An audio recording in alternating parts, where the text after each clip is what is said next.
Good day to all. I don't think pick me girls are that bad.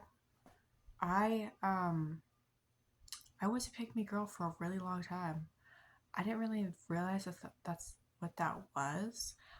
I just didn't want to be stupid, I guess is what it comes down to.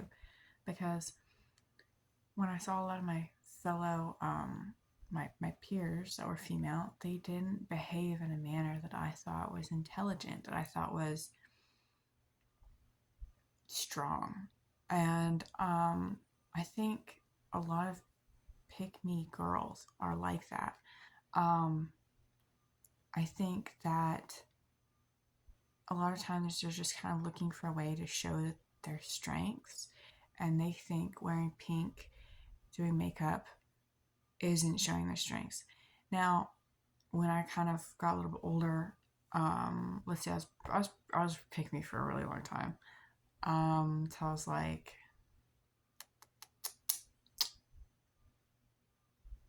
let's go with 15. Probably more like 17, honestly.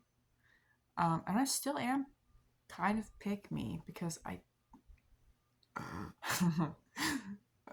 I'm not like other girls, guys.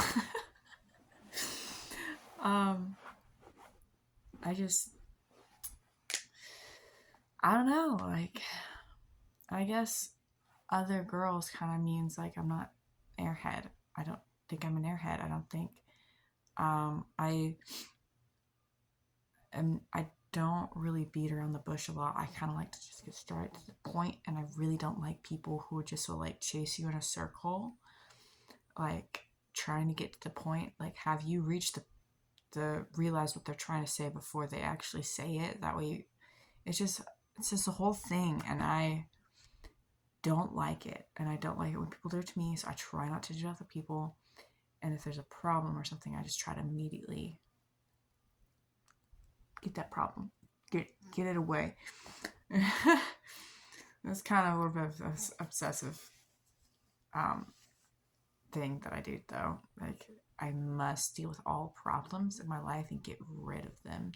And if I see something that's wrong, I'm gonna hyper fixate on it until either I get really, really upset and I have a panic attack and I blow up, and then I need to calm myself down from that point, and I forget about it. I shove it in a box. I forget about it because I can't take care of it.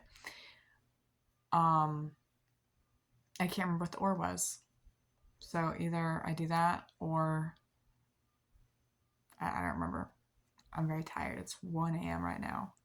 And I decided I wanted to make a video because I've been thinking about this. Because I watched a couple of videos today about one about pick me girls and kind of like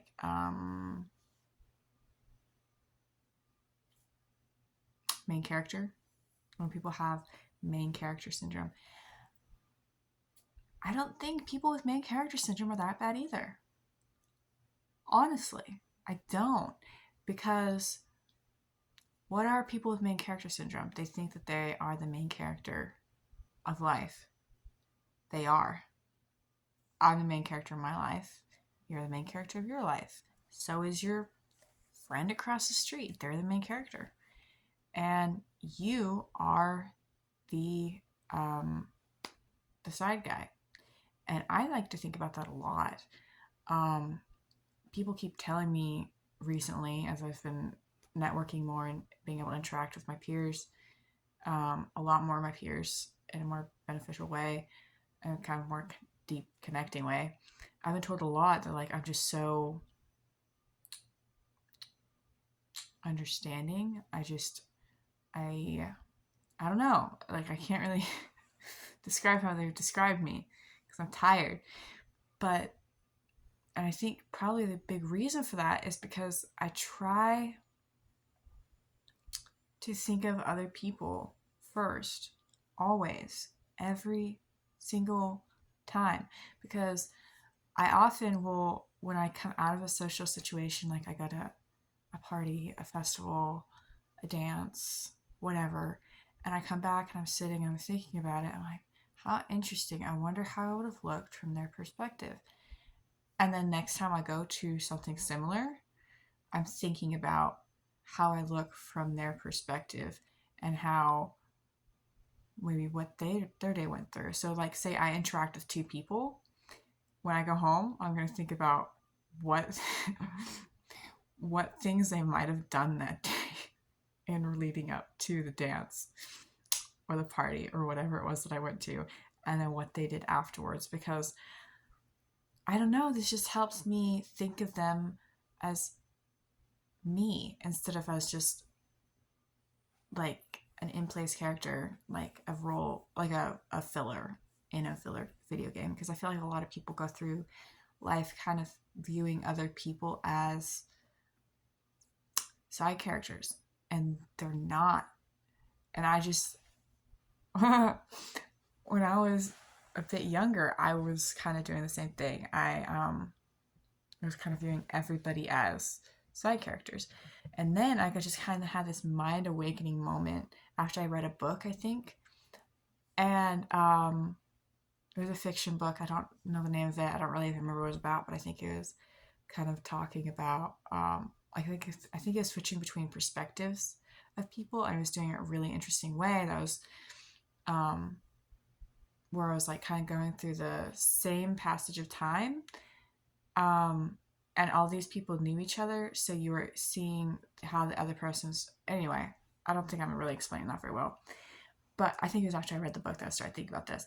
It was just like this huge mind-opening moment for me. So like one time recently after I read the book, we went to Chick-fil-A. And then we went back out. We were just sitting in the vehicle for a little while before we went home. And I just was like, because I'm like thinking like how everyone in that restaurant's day could have gone, how everyone else in that restaurant's day might go. What is the rest of their life going to look like? I don't know. They do. And I was just like, boom. And then after that, for a really long time, I was kind of obsessing over that. I started stressing myself out because of how I could not actually ever reach a true understanding of how other people felt, and I felt really upset about that, because there's no way for me to ever know how other people actually feel other than what they tell me. And usually people aren't going to tell you 100% of the truth all of the time, in my opinion and experience. They're going to tell you a portion of it. And really, there's no actual way to communicate everything that you're feeling, because we don't usually, maybe this isn't true for everybody, but usually we don't always think in words. Like we think in words, feelings, like sometimes like colors. I think in colors a lot of the time. So like if I'm having this emotion, and it doesn't really matter what the emotion is, but sometimes it's just a really strong emotion. So it could be anger, it could be excitement, it could be like just extremes of something, that I get like I have to, and like nothing, there's no words, there's nothing except for just like a little bit of a feeling, and colors and some sounds are going around in my brain. I might have ADHD. That could be what that is. Maybe not everyone's like this. But there's no possible way for me to comprehend how other people can share all of your emotions, all of your thoughts and feelings on the subject. Because I can never. Even if I'm trying to convey to you everything I think and feel about a subject, I can't. Because you think and feel differently from I do. So we can never reach the exact same page. We could be looking at one that's kind of similar, but we're never going to see things the exact same way. And that kind of screws my brain when I was a little bit younger. I got really upset about it.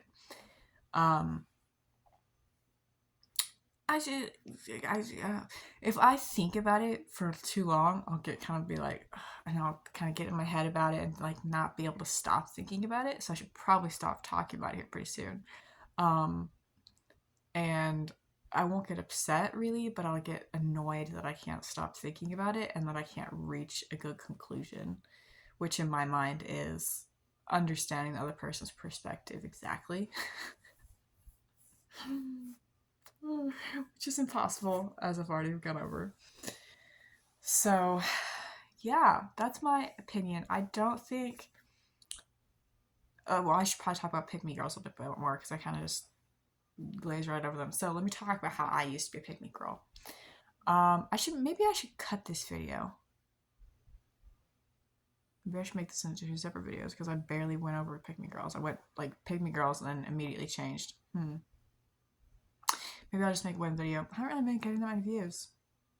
Got that one that went like 100, got one that's got like 50, and the other's got like 3.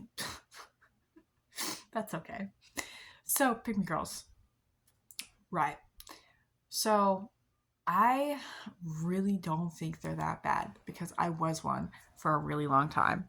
Really long time. Like, I'm not like other girls. I'm never gonna wear makeup. I don't like the color pink. In all honesty, though, I don't really like the clothing in the color pink. I think it looks really good on my face. Someone's probably gonna criticize my makeup, but it looks a lot better in real life, I can tell you that. But yeah, I'm never gonna wear makeup. I don't like the color pink. Other girls are weird and they're mean and they're backstabbing people. This is partially because all of my childhood bullies were girls. I never had one bully that was a boy, not one. And they weren't like your typical like, oh, like openly mocking you. They were no, like these were backstabbing, mean girls. And I was homeschooled. So it wasn't like I went to school and encountered this every single day with everybody. No, this was like whenever I had a rare opportunity to go out and hang out with this particular group, I would encounter this with girls, not boys, girls. So that taught me, I guess, at an early age that girls are dangerous, girls are mean, girls hurt you when you're not looking. And on the other hand, the boys is tons of fun. They're rough, tumble. I was rough and tumble. When I was little, I kind of thought it was my mission to be a brother. So I thought of myself as a boy. And so I behaved like one, in my opinion. I behaved very much like a boy. I remember for a little while, one of my sisters was calling me our man sister. I was very proud of that. I kind of still am a little bit proud of that. And yeah, like that's, I guess, kind of why I identify with the boys so much, is because I felt like I was one, and I still kind of feel like I am one to some extent. And then I went through a brief period when I was 12, 13. Previously, I've been molested at a little bit before that, I guess. So between the ages of 12 and 14, 10 and 14, excuse me, I was molested. And after that, I kind of felt like, well, this wouldn't have happened if I'd looked like a boy. So I really wanted to get this thing that I'd heard of, which I didn't know what it was called, but I think it's called binding, where you have like this thing and it kind of wraps around you and you can't see that you have a chest. And it kind of just like makes it flat. And I loved that idea. I loved it so much. I wanted to cut my hair off. I wanted to look like a boy. I didn't cut my hair off because I have a really strong emotional attachment to my hair. And I think if I cut it off, it probably would make things a lot worse. And I think I probably would have been like full-blown transgender or non-binary or something. As it was, I was identifying without realizing it as a non-binary person, which I'm not really extreme left, not really extreme right. I'm kind of getting into politics here, but like solid in the middle, kind of agreeing with both. And I guess I'm trying to say is that don't really choose your sexuality. No one ever told me about non-binary people at that age. I knew about gay people That was about it. I didn't really know about the drama and the politicalness because I barely watched like movies. We watched like Berenstain Bears, Magic School Bus, the Barbie movies where she's like a fairy and there's Bibble and stuff. Some Disney movies. And, that was about it. Like, I was a very sheltered child. So I knew that there was gay people, but I had no idea about anything about transgender, non-binary. But I was full on identifying as a non-binary person. Like, I cringed when people called me she. I was like, no. But then I didn't want to be called he because I'm not he. I wanted to be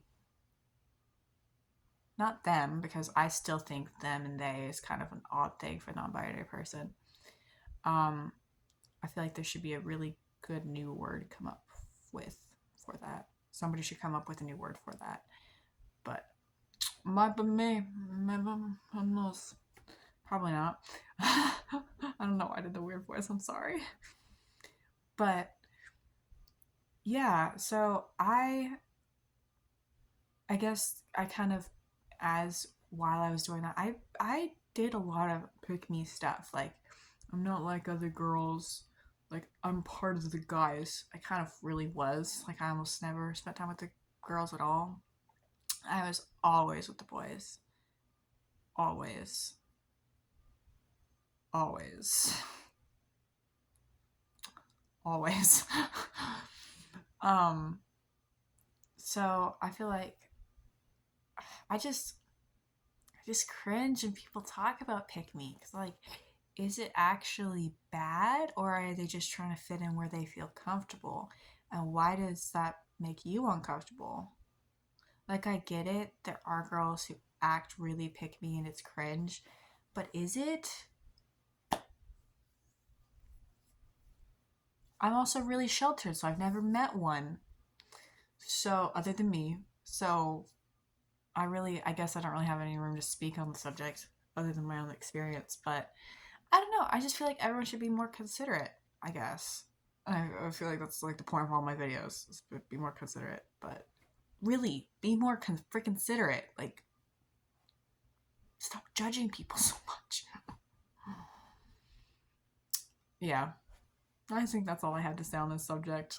Pick me girls aren't that bad.